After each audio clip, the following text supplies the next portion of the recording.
So this one's part 190. It's line 18B, Continuity Transfer Principle, Tesla Turbine Neutrinos Obsidian UFO 5G Wow Seti. When it has a UFO 5G, it means it has something directly related to the engine and components for the UFO. So this is the alien radio signal.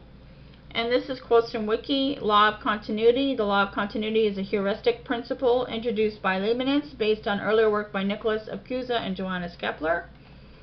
It is the principle that whatever succeeds for the finite also succeeds for the infinite. Kepler used it to calculate the area of the circle by representing the latter as an infinite-sided polygon with infinitesimal sides and adding the areas of infinitely many triangles with infinitesimal bases. Leibniz used the principle to extend concepts such as arithmetic operations from ordinary numbers to infinitesimals, laying the groundwork for infinitesimal calculus. A mathematical implementation of the law of continuity is provided by the transfer principle in the context of the hyperreal numbers. The transfer principle. In model theory, a transfer principle states that all statements of some language that are true for some structure are true for other structure. One of the first examples was the Leibniz principle, stating that any sentence in the first-order language of fields true for the complex numbers is also true for any algebraically closed field of characteristic 0. Another quote from Wiki is that Paul Dubois-Reymond wrote a series of papers on infinitesimal enriched continua based on growth rates of functions. Borel explicitly linked Dubois-Reymond's work to Cauchy's work on rates of growth of infinitesimals. Skolem developed the first non-Earth standard models of arithmetic in 1934. A mathematical implementation of both the law of continuity and infinitesimals was achieved by Abraham Robinson in 1961, who developed a non-standard analysis based on earlier work by Edwin Hewitt in 1948 and Jerry Laws in 1955. The hyperreals implement an infinitesimal enriched continuum, the transfer principle implements Leibniz's law of continuity, and the standard part function implements Fermat's adequality. So this is a Tesla turbine. It says, use our future motive power with neutrinos. Maya Thoughts, January 24th, 2012, 11:58 p.m. Eastern Standard Time. So this came up in January, and they want you to use this turbine as part of your engine. So the Tesla turbine is a bladeless centrifugal flow turbine patented by Nikola Tesla in 1913. It is referred to as a bladeless turbine because it uses the boundary layer effect and not a fluid impinging upon the blades as in a conventional turbine. The Tesla turbine is also known as the boundary layer turbine, cohesion type turbine, the parental layer turbine after Ludwig Prandtl. Bioengineering researchers have referred to it as a multiple centrifugal pump. One of Tesla's desires for implementation of this turbine was for geothermal power, which was described in our future motive power. As diagrammed, a Tesla turbine installation is able to start with steam alone, a disk-type adaptation to work with fluids at high temperature. Here it is there.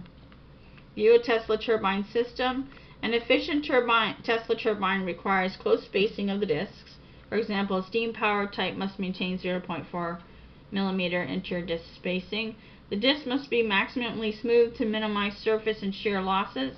Disks must also be maximally thin to prevent a drag and turbulence at disk edges. Unfortunately, preventing disks from warping and distorting was a major challenge in Tesla's time.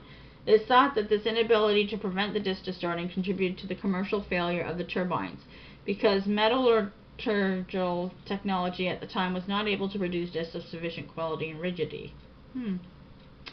Applications. Tesla's patents state that the device was intended for the use of fluids as motive agents, as distinguished from the application of the same for the propulsion or compression of fluids. See, part of the formula is you need to compress your fluids, so this is what that goes in with. By 2006, the Tesla turbine has not seen widespread commercial use since its invention. The Tesla pump, however, has been commercially available since 1982 and is used to pump fluids that are abrasive, viscous, viscous, shear sensitive, contain solids, or otherwise difficult to handle with other pumps. Tesla himself did not procure a large contract for production. The main drawback in his time, as mentioned, was the poor knowledge of material characteristics and behaviors at high temperatures. The best metallurgy of the day could not prevent the turbine discs from moving and warping unacceptably during operation.